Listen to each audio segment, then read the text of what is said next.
Este é o alvo final e supremo das nossas vidas. Ver a Deus. Dr. Martin Lloyd Jones diz que é a mais profunda de todas as bem-aventuranças e é a mais profunda promessa já registrada na Bíblia. Ele promete que estes aqui do verso 8 verão a Deus. Não há nada mais elevado em toda a Escritura. Não há promessa mais profunda, extensa do que essa. Ver a Deus. Esse é o alvo final da sua vida. Se você não vive com essa finalidade, esqueça, você está no lugar errado. Esse não é o alvo supremo. Paulo diz, esquecendo das coisas que para trás ficam, prossigo para as que estão diante de mim, para o prêmio da soberana vocação em Cristo. Paulo tinha um alvo. Esse é o alvo. Ver a Deus. Ver a Deus. O Senhor tem a ousadia de nos prometer tal coisa. Diz que os puros verão a Deus. Verão a Deus. É óbvio que ele não está falando aqui de vê-lo fisicamente, porque Deus não tem corpo, Ele é espírito. Mas vê-lo com a fé, vê-lo com o coração, senti-lo.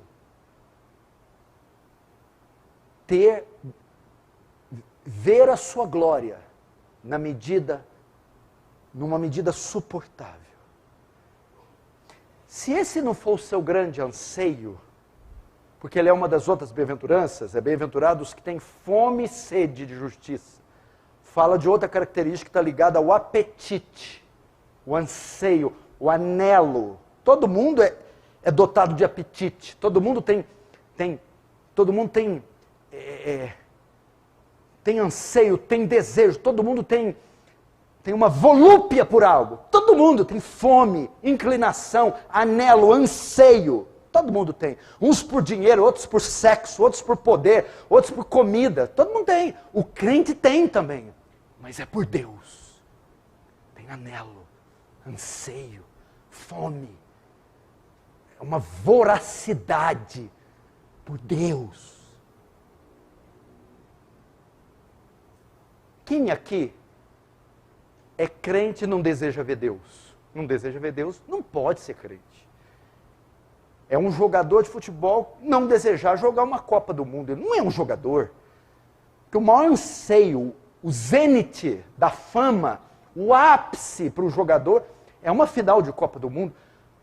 Não seria para o crente o seu ápice ver a Deus? O ápice de Moisés foi o quê? Nós temos ali a travessia do Mar Vermelho, excepcional. O maná que descia, excepcional. A nuvem de dia, a coluna de fogo de noite, Faraó, tudo isso aí foi estupendo. Mas o ápice de Moisés foi quando o rochedo do Sinai tremia e derretia a sombra da presença de Deus, trovões, relâmpagos, sonidos, uma nuvem, o séquito de Deus rodeou o rochedo do Sinai, e Deus diz para Moisés, sobe, que eu vou ter contigo. E ali ficou 40 dias, sem comer e sem beber. Sabe Deus o que aconteceu ali. Isso foi o ápice de Moisés. Foi tão grandioso, foi tão impactante, foi tão elevada a experiência, e quando Moisés desce, a pele do seu rosto como um sol iluminava a glória de Deus, de forma que os filhos de Israel, aterrorizados, não conseguiam olhar para Moisés. De modo que ele tinha que cobrir o rosto com o véu. Só ali que o véu era bíblico, possível. Naqueles casos. Pode até usar o véu. Se só o rosto da tua pele refletir a glória de Deus. Você não deseja isso? Não? Deseja não? Eu desejo. Eu desejo. Eu desejo. Ver a Deus. Mais que qualquer coisa nessa vida, nessa terra. Não há prazer comparado. Não há gratificação. Não há topo mais alto que alguém possa chegar. Não há título. Não há nada nessa esfera terrena, se comparado a ver a Deus. Ver a Deus. Moisés viu.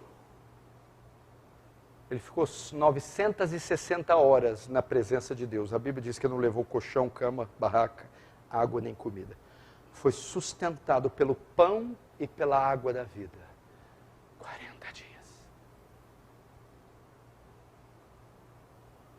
Essa é a promessa mais elevada da Escritura. Como seríamos diferentes se vivêssemos essa bem-aventurança na plenitude? Portanto, aqui diz que só os puros de coração, escute, preste atenção, só os puros de coração podem ter comunhão com Deus, ver a Deus. Só os puros. Não é, quem não é puro faz o que então? Tem comunhão com a fumaça, com a religião, com ele mesmo, com o limbo. Menos com Deus. Um coração que não é só dele, ele não aceita. Se tiver 90% para ele, meio para outro ídolo, não serve. Ou você adora Deus com tudo, I have good news for you.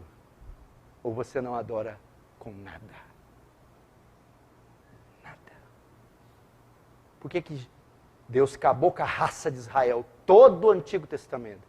Porque sempre dividia Deus com outros ídolos, outros deuses.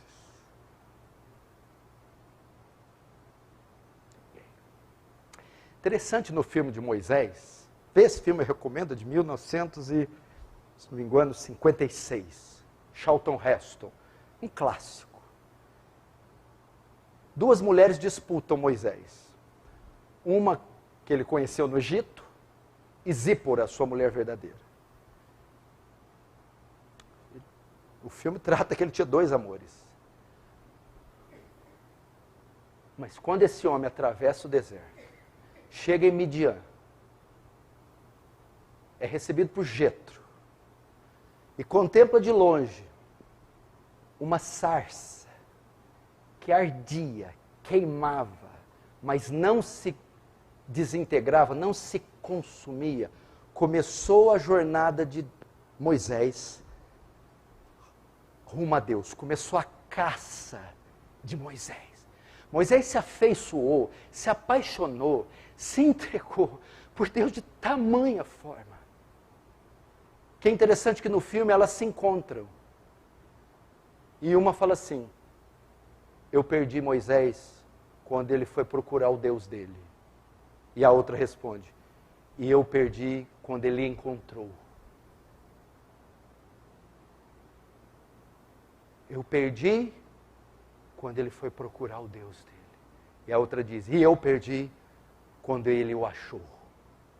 Uau! Deus do céu. Quando você quiser saber o que significa a palavra homem de Deus, está aí uma definição. É um homem que ama e quer Deus mais que tudo nessa terra, ou até nos céus. Porque eu vou ler depois aqui um texto. Então, só os puros desfrutam de Deus.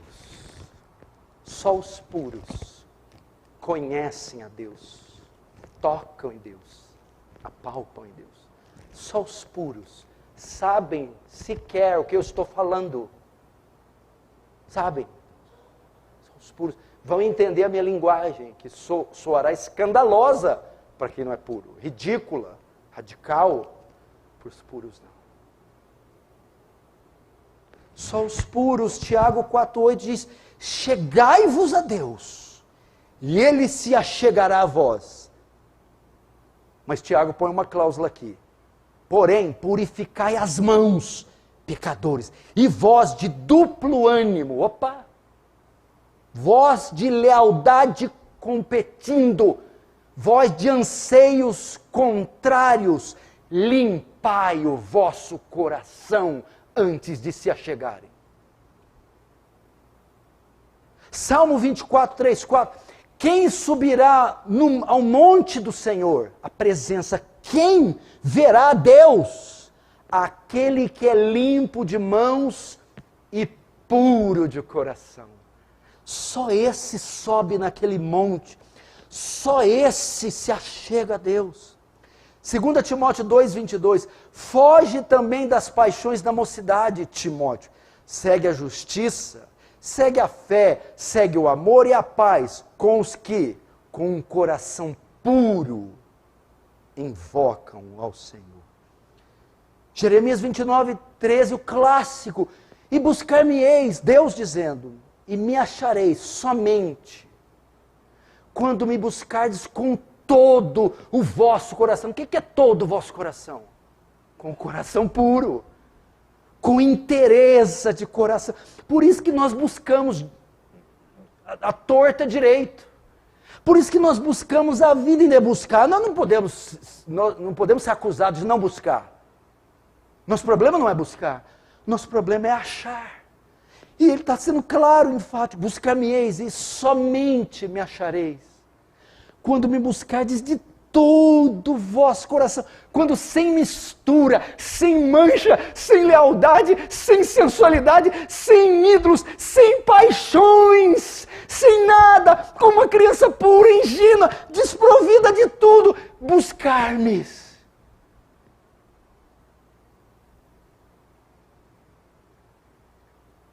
Só assim. Moisés sobe no monte e o que ele deixa para trás? Tudo. Ele deixa tudo. Tudo entregarei. Ele deixou tudo. Ambições. Tanto é que o povo ergueu um bezerro. Moisés deixou o posto, o trono, a liderança, deixou tudo. Tudo que podia atribuir para ele alguma vaidade, algum capricho, alguma ostentação, ele deixou tudo.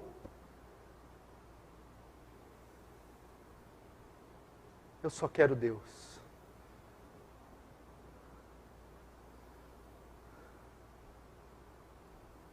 Por isso algumas orações não são respondidas, por isso alguns não sentem a presença de Deus. Não são cheios do Espírito Santo. Por quê? Lealdades. Competindo. Gente, Paulo falou, tendes o que comer, com o que se vestir? Com isso contentais. O que nós precisamos? Eu lembro de um pregador que diz, eu sei o que você precisa para viver nessa terra. De um livro e de um espírito. A Bíblia e o Espírito Santo. Você precisa de um livro e do Espírito Santo. Você tem os dois? Então você tem tudo. Podíamos ser assim. Hudson Taylor morava na Inglaterra, país de primeiro mundo. Antes de ir para as missões na China, ele pediu para Deus me dar uma oportunidade de viver pela fé, aqui na Inglaterra. Ele deixa tudo. E ele começa a viver, comer, dormir, vestir, tudo, através da providência divina. Doação, resposta de oração, fé, intervenções divinas. E lá na China, quando ele está vivendo todo aquele processo, ele menciona isso. Imagina nós orarmos isso. Me dá uma oportunidade de viver pela fé. Depender do Senhor para as necessidades materiais, doença, saúde. Uau. Mas vai que ele falha, né? Vai que ele não dá conta. Vai que ele esquece. Então é melhor não, né? É claro que é melhor não. Porque isso aí é um ato de fé. Mas assim, a fé de Hebreus 11. E ele está lá na sua missão, é 9 p.m, vela acesa, está com a pena escrevendo. Querido Hudson, vem a mulher dele. Essa foi a última porção de arroz. Eu dei para os funcionários como você pediu. amanhã não temos nada para comer. Ele põe a mão na Bíblia e diz assim, sem comida, mas com todas as promessas de Deus a nosso favor. Deus sabe que ao amanhecer necessitaremos comer. Que isso? Você pode dizer, sem marido, mas com todas as promessas de Deus ao meu lado. Sem saúde, mas com todas as promessas de Deus ao meu lado.